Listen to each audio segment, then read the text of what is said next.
Sa lagay ng ating panahon ngayong araw ng Biyernes, April 11, 2025, sa kasalukuyan, ang malaki ang chance na makaranas ng pag-ulan ay ang parte po ng ating Caraga sa part ng ating Mindanao, parte ng ating Davao, maging sa bahagi ng ating Bisaya sa may Samar area. Asahan po dyan ng mga possible na mga pag-ulan ngayong pong araw na ito. Okay? Samantala sa ilang bahagi ng ating bansa, sa parte ng ating Luzon, mula sa Kalayaan o sa Kalayan, sa part ng ating Apari, Tuigaraw, Tiago, Baler, parte ng ating Ilocos, Candon, Baguio, Tarlac, ang Quezon, sa Metro Manila, part ng ating Lipa, parte ng ating Bicol, Catanduanes, may kita natin wala halos kumpul na kalapan, sumaaliwalas, ibig sabihin maganda po ang panahon ngayon pong araw na ito, parte ng ating Meropa, sa Pinamalayan, San Jose, parte po ng ating pong area naman ng Palawan, maganda rin pong panahon ang maranasan ngayon pong araw na ito mga kabayan. Bahagi ng ating Bisaya sa parte ng ating Rojas City,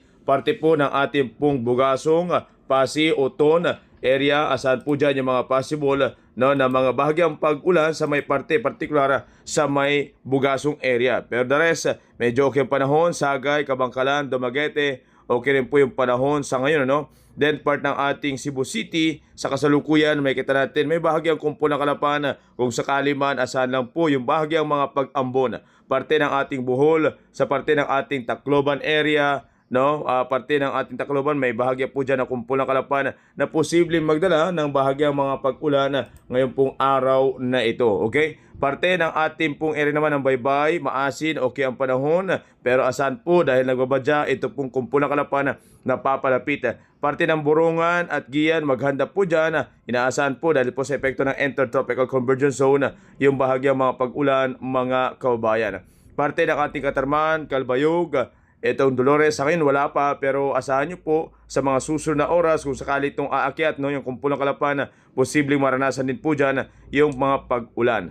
Parte naman ng ating Surigao City, ito po nababalot na yung Tandag, Prosperidad, Bislig, Loreto, Moncayo, Banganga. Ngayong umaga pa lang, asahan po yung makulimlim na panahon or baka kasama na po mga pag-ulan, epekto po yan ng Intertropical Convergence Zone. Ang Cagayan de Oro, parte ng Cotabato, medyo okay pa sa ngayon, no? Parte ng ating Davao, etong Jensan, asahan din po yung medyo makulimlim na panahon ngayon. Ang Dipolog, Pagadian, okay pa. Siocon, ang Zamboanga City, ito po yung asahan na sa kasalukuyan ay maka-experience na po ng bahagyang mga pag-ulan mga kababayan. Okay? So yan po, no, yung mga lugar na sa ngayon po ay posible maka-experience ng mga bahagyang mga pag-ulan sa parte po ng ating Visayas, Eastern Side, part po ng ating pong Mindanao, parte po ng ating Caraga, part ng Davao at Northern Mindanao, mga kabayan, pati sa parte po ng ating Jensan. The rest na bahagi ng bansa, sa Luzon area, Bicol area, Mimaropa, ilang part ng ating Visayas